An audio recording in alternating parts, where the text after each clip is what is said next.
वो बेकार करने की आदत अगर आपकी पड़ गई तो आप वैसे ही हो जाओगे। और अगर आपको अच्छे से काम करने की आदत पड़ गई तो जल्दी जल्दी भी करना पड़े तो भी कमाल ही करोगे। और जो कमाल किया करते हैं दुनिया में नाम उन्हीं का रहता है। उनका शरीर मिट जाएगा पर उनका नाम दुनिया में नहीं मिट सकता। अपनी बुद्धिमत्ता लगाइए और देखिए, जब आप रोज नया नया करने की कोशिश करते हैं ना, आप रोज अपने को निखारते हैं। उन महिलाओं को जिन्हें बहुत अच्छा खाना बनाना आता था, अपने पति को प्रसन्न किया। जिंदगी में कुछ घटनाएं ऐसी हो गई, पति भी चला गया, बच्चे भी नहीं रहे, रह गई अकेली, और भाग्य ने छीन लिया था सब कुछ। टूटे से मकान में रहते रहते भी जब जिंदगी मुश्किल में पड़ गई, बार बार पति के वचन याद आ रहे हैं कि हमने अपनी जिंदगी में कभी किसी के आगे हाथ नहीं फैलाया। मरते मर जाएंगे लेकिन हाथ नहीं फैलाएंगे। स्वयं सेवक बनकर जिए हैं, कर्मयोगी बनकर जिए, कर्मयोगी बनकर जिए। रोते रोते आंखें सूज गई थी, लेकिन उस दिन उसके दिमाग में आया कि सामने बच्चों का हॉस्टल है और ये जो कुछ इधर उधर से जाके कुछ भी डबल रोटी, कभी कोई पास्ता, इस तरह की चीजें खा के आ जाते हैं। तो अब तक हम अलग ढंग से जिए, आज से कुछ अलग ढंग से जिएंगे। एक बोर्ड लगा दिया उसने, अपने घर का खाना खाने के लिए आप बूढ़ी माई के द्वार आइए। सस्ता, स्वास्थ्यप्रद, स्वादिष्ट। और उसने अपने हाथ से खाना बनाना शुरू किया। 2-4 बच्चों ने खाया, खुश हो गए, और फिर सब बच्चे आने लग गए, हॉस्टल के सारे स्टूडेंट्स। और उसके बाद हुआ ये कि पड़ोस वाले भी फिर पैक करके ले जाने लग गए, और फिर इसने रेसिपी इसकी, नौकर चाकर साथ लग गए। अब बूढ़ी माता के पास पैसे आ रहे हैं खूब, अब दूसरों की सहायता भी कर रही है। कोई अगर कहता है हम ज्यादा बड़ा ऑर्डर दे रहे हैं, आप इसको पूरा कर पाओगे? बूढ़ी माता कहती नहीं, मेरे हाथ पांव जितने चलते हैं, दिमाग जितना चलता है, मुझे ज्यादा ऑर्डर नहीं चाहिए, क्योंकि मुझे जैसे तैसे काम करने की आदत नहीं है। जितना काम करेंगे अच्छा करेंगे। बच्चे आके कहते हैं बूढ़ी माँ अपनी रेसिपी दे दो हमको। बूढ़ी माँ कहती है रेसिपी तो किताबों में खूब लिखी हुई है, रेसिपी से कोई आगे नहीं जाता, ये तो सामने सीखना होता है। जिसको आ गया करते करते, दक्षता आ गई, वही कमाल करता है। और अब वो कहती है सब कुछ छिन गया, लेकिन मेरी विद्या मेरे पास है, जो मैं अपने पति के लिए अच्छा खाना बनाती थी। क्योंकि मैंने कभी भी भोजन बनाने में लापरवाही नहीं बरती, बहुत ढंग से बनाती थी। उसमें मैं सोचती थी कि पहला भोजन का भाग भगवान को अर्पित करना है, तो मेरे ठाकुर के लिए भी भोग लगेगा, और दूसरे ठाकुर मेरे पति देव हैं, मैं उनके लिए बना रही। उसी कला ने उसको बुढ़ापे में भी सहारा दे दिया। मैं कहना चाहता हूं, अपने किसी भी कर्म को कला की तरह कीजिए, हस्ताक्षर हो जाए वो आपका। तो कुछ भी करना पड़े आपको, खूबी से करना शुरू कर दीजिए। इसलिए कहा है मनो दक्षम मुत क्रतुम। मेरे प्यारे परमात्मा, मेरे मन को ऐसा दक्ष बना दो कि कोई भी काम मैं करूं, बहुत खूब काम हो, अच्छा काम हो, मेरा मन निपुण हो। अगला मंत्र है आकुति ही सत्या मनसो में अस्तु, एनो मा नीमा कतमच्छ नाहम विश्वे देवासो अधिवोचतः। मेरे मन के संकल्प भगवान सत्य कर दो। मैं किसी भी पाप से अनुलिप्त न हो, सभी देवतागण मुझे आशीर्वाद देने वाले बन जाएं। आकुति ही सत्या मनसो में अस्तु।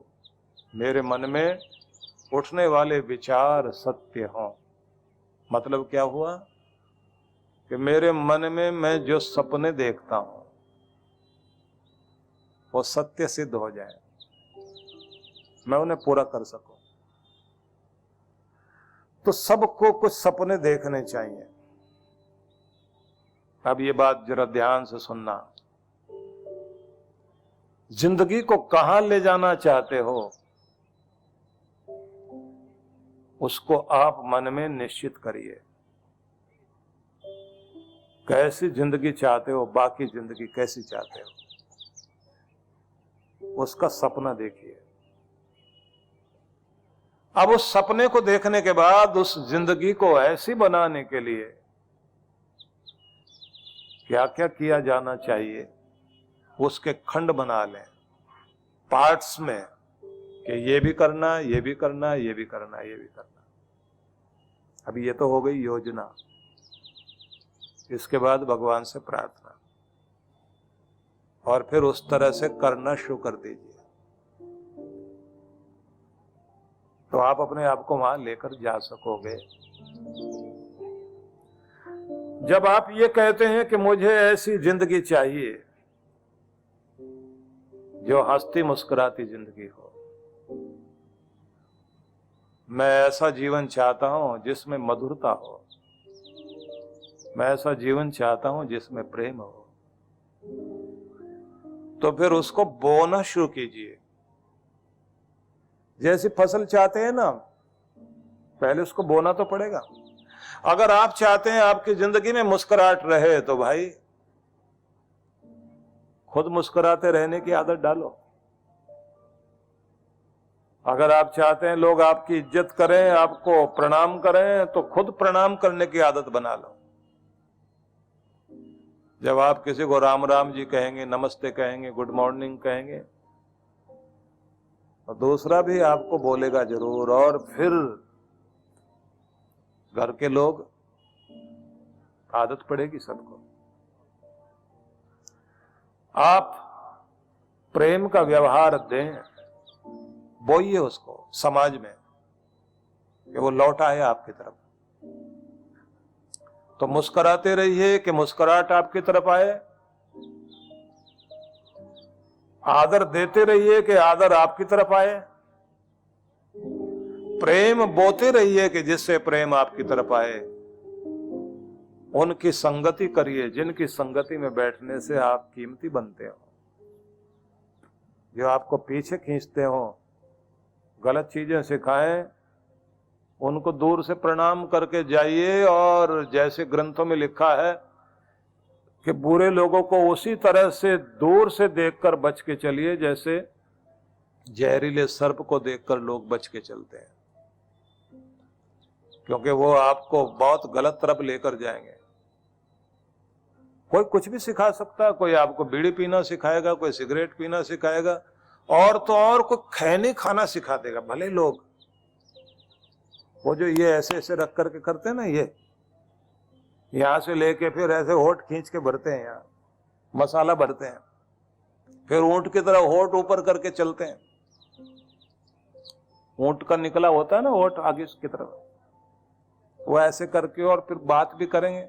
घबराहट होती है कहीं इसका कुछ जो है वो बाहर ना आ जाए। और दुखद बात ये, जिनको ये आदत पड़ जाती है वो कहीं भी थूकेंगे,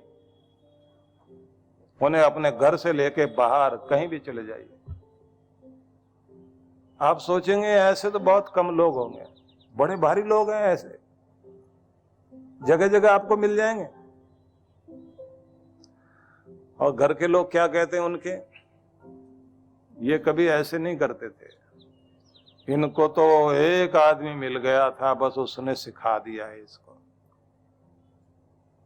और फिर घर के लोग उसको इतनी बद्दुआ देते हैं, अगर वो ना मिलता तो हमारे तो पतिदेव बहुत अच्छे थे। माँ कहती मेरा बेटा तो बहुत अच्छा था।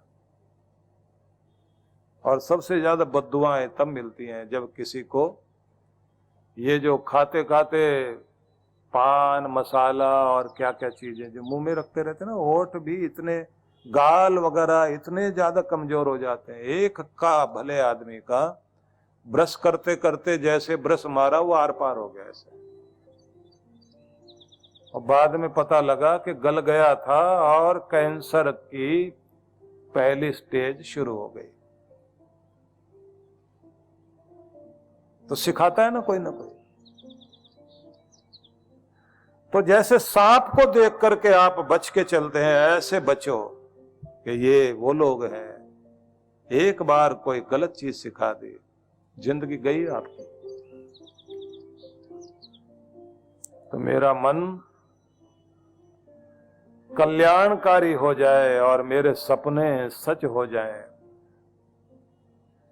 मेरा मन पाप में लिप्त ना हो। एनो मा नीमा कतमच्छनाहम विश्वे देवासो अधिओचता नः। देवतागण मुझे आशीर्वाद दें, मेरा मन पाप में कभी लिप्त ना हो। प्रार्थना किया करिए, क्योंकि गलत मार्ग पर चला हुआ मन भटकाएगा। किसी भी एक चीज को लगातार दोहराओगे तो वो आदत गहरी होती जाएगी, और जब आप उस आदत से छुटकारा पाना चाहते हैं तो उल्टा करना पड़ेगा। उल्टा करने का मतलब ये है, जिस चीज के लिए मन बार बार दोहराने को करता है वो दोहराव छोड़ दीजिए, रुक जाओगे आप। तो चाहे कोई नशा हो, या फिर कुछ लोगों की आदत होती है ना जिनके साथ आप बैठते हैं, वो गाली दे के ही बात करते हैं आपस में, उनकी मजाक भी गाली से होती है। वो जब तक चार गाली नहीं देंगे उनका आपस में जो है दोस्ती नहीं महसूस होती। सच्चा दोस्त मिला और चार गाली ना दी जाए तो क्या दोस्त हुआ। और कुछ तो वे लोग हैं जो कहते हैं हमारी तो भाषा ही ऐसी, जब तक चार गाली ना उसमें विशेषण ना लगे तो सजती ही नहीं है।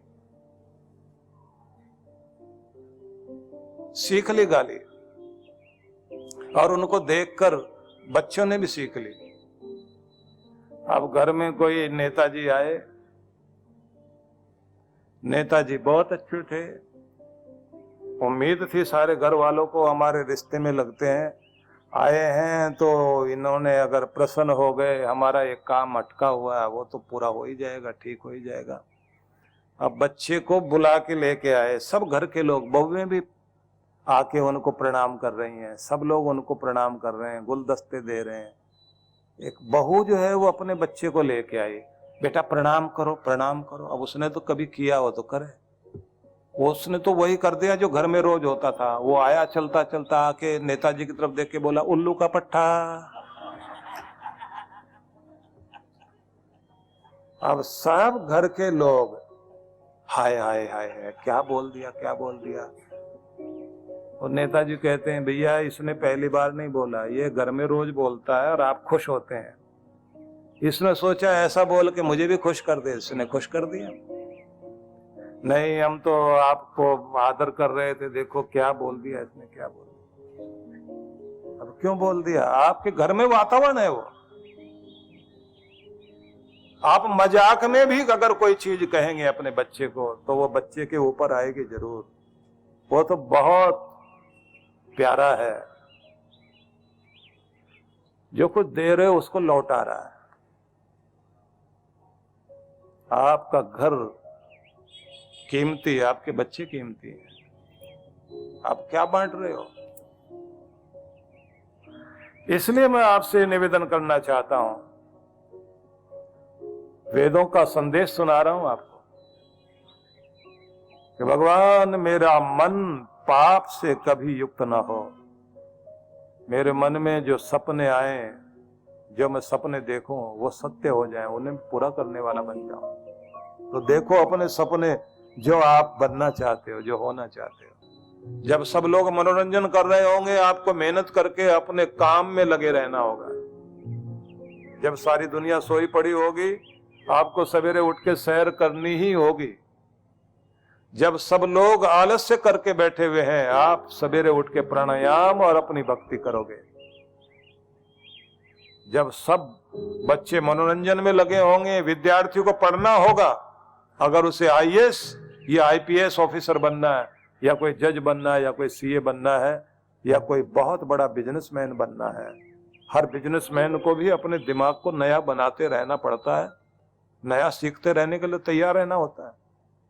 ये दुनिया बहुत जल्दी आपको पीछे छोड़कर आगे निकल जाएगी। बहुत नई नई चीजें आ रही है दुनिया में, कितनी तरह की नई नई चीजें आ रही हैं। पता नहीं कौन कहां छिपा बैठा है कि कल वो आपको पीछे धकेल दे और वो अकेला सामने आकर खड़ा हो जाए। इसलिए नया सीखना होगा, बदलना होगा। मौसम बदलता है, ऋतुएं बदलती हैं, नदियां अपनी धाराएं बदल लेती हैं। हर आदमी को भी बदलने के लिए तैयार रहना चाहिए। नया सीखना, नया जानना, नए ढंग से परिवर्तन लाना। अगर ये परिवर्तन लाने के लिए तैयार हैं तो जिंदगी कीमती बनेगी, नहीं तो नहीं बनने वाली है। मैं वो कथा नहीं सुनाना चाहता आपको कि सपने दिखा के चला जाऊं। मैं वो कथा सुनाना चाहता हूं जो व्यथा को हर ले, पीड़ाओं को हर ले और आपकी जिंदगी को नया बना दे। इसलिए जो कह रहा हूं उसे विचार करिए। आइए मिलकर एक भजन हम लोग बोलें। और मैं ये चाहूंगा कि जब आप यहां बैठे हैं तो अपनी डायरी, पेन कुछ न कुछ साथ में लेके आया करें, जिससे जो आप सुनते हैं उसे आप नोट कर लिया करें। और जब नोट करोगे तो इस बात को जरूर ध्यान में रखिए कि ये डायरी आपके पास एक कीमती डायरी रहे, जो आप संभाल के उसे रखें। क्योंकि ऐसे कुछ कहीं नोट कर लिया, जैसे मैंने एक शब्द कहा था कि आसानी से बुरी आदतें आती हैं, जिंदगी को मुश्किल में डाल के चली जाती हैं। अच्छी आदतें मुश्किल से सीखी जाती हैं, लेकिन जिंदगी को आसान बना जाती है। तो आपने डायरी में नोट किया। परिणाम, जब आप किसी बुरी आदत को अपना रहे हों तो आपके दिमाग में आएगा कि नहीं, ये मुझे नहीं अपनाना। और जब कोई अच्छी चीज आप कर रहे हो तो फिर आप क्या कहेंगे, मुझे आलस्य नहीं करना, क्योंकि अगर मैंने आज आलस्य किया तो इसका मतलब ये है ये अच्छी आदत छूट जाएगी। तो मुझे अच्छी आदत को छोड़ना नहीं है, उसे हर दिन अपनाना पड़ेगा। तो जब आप उसका अभ्यास जारी रखोगे तो अच्छी आदत आपके मन मस्तिष्क में अपनी जगह बनाएगी, और उसका परिणाम क्या होगा, धीरे धीरे आप अपनी जिंदगी को कीमती बनाते चले जाओगे। इसलिए एक एक दिन अच्छी आदत जोड़ते जाइए जिंदगी में। मान लीजिए आपने ये सोच लिया कि अब सारा दिन, एक हफ्ते तक कुछ भी हो जाए मैं मुस्कुराता रहूंगा, तो एक फोटो खिंचवा के रख लेना अपना पहले आप, और मुस्कुराते रहें। सारा दिन मुस्कुराते रहने की आदत बनाएं। पानी पिएं ज्यादा से ज्यादा। उसके बाद 7 दिन के बाद आप अपना फोटो खिंचवाइए। पहले वाले फोटो में और आखिरी वाले फोटो में आप अंतर देख लेना। जो ब्यूटी पार्लर वाला नहीं असर कर पाया, वो ऊपर वाला जो ब्यूटी पार्लर है परमात्मा का, वो आपको सुंदर बना देगा। एक दिन के मुस्कुराने से नहीं कुछ होगा, कम से कम 7 दिन, हो सके 3 सप्ताह, 3 हफ्ते लगातार आप कोशिश कीजिए, तो उसके बाद कमाल देखना। सच में ऐसा कमाल हो जाएगा कि आप ये कहोगे अब तक मैं ऐसा क्यों नहीं करता था। पर सबसे मुश्किल काम है मुस्कुराते रहना, बहुत मुश्किल है, क्योंकि आदत दुखी रहने की है ना। वो एक पादरी जो था, एक चर्च का एक प्रीस्ट, कुछ विद्यार्थियों को सिखा रहा था कि लेक्चर कैसे देना है। तो वो बता रहा था कि जब तुम भगवान की बात करो तो ऐसे आंखें बंद करना और हाथ ऐसे करना, और जब स्वर्ग की बात आए तो इतना आनंदित हो जाना, इतने आनंदित हो जाना, चेहरे पर दिखाई दे स्वर्ग। एक बच्चा खड़ा हो गया, बोले अगर नरक की बात करनी हो तो, बोले जैसी शक्ल है वैसी दिखा देना, पता लग जाएगा नरक है, फिर कुछ करने की जरूरत नहीं। तो हमने तो अपना चेहरा ही नरक वाला बना रखा है। तो आसान नहीं है हर समय हम खुश रह सकें, मुस्कुराते हुए रह सकें, लेकिन अगर ये आसान बना लिया आपने तो फिर ये समझ लीजिए जिंदगी आसान हो जाएगी आपकी। परम पूज्य सद्गुरुदेव श्री सुधांशु जी महाराज के पावन सानिध्य में विराट भक्ति सत्संग दिनांक 16 जनवरी 2024, समय दोपहर 4 से 6:30 बजे। सत्संग स्थल रामदेव बाबा लॉन, पांदुर्णा रोड, वरुण, जिला अमरावती, महाराष्ट्र। विशेष कार्यक्रम शोभा यात्रा 16 जनवरी 2024 दोपहर 12 बजे श्री केदारेश्वर स्थान से रामदेव बाबा लॉन। आयोजक हरिओम टाइल्स, पांदुर्ण चौक, वरुण, जिला अमरावती एवं समस्त वरुणवासी। संपर्क सूत्र आप सब परिवार सादर आमंत्रित हैं। परम पूज्य श्री सुधांशु जी महाराज एवं डॉक्टर अर्चिका दीदी जी के पावन सानिध्य में विराट भक्ति सत्संग दिनांक 17 से 21 जनवरी 2024। कार्यक्रम की रूपरेखा 17 से 21 जनवरी सायं 4 से 6:30 बजे, 18 से 21 जनवरी प्रातः 9 से 11:30 बजे। विशेष कार्यक्रम मंत्र दीक्षा 20 जनवरी प्रातः 11:30 बजे। स्थान रशीमबाग मैदान, नागपुर। आयोजक विश्व जागृति मिशन नागपुर मंडल। संपर्क सूत्र आप सब परिवार सादर आमंत्रित हैं। तेरे दर को छोड़ कर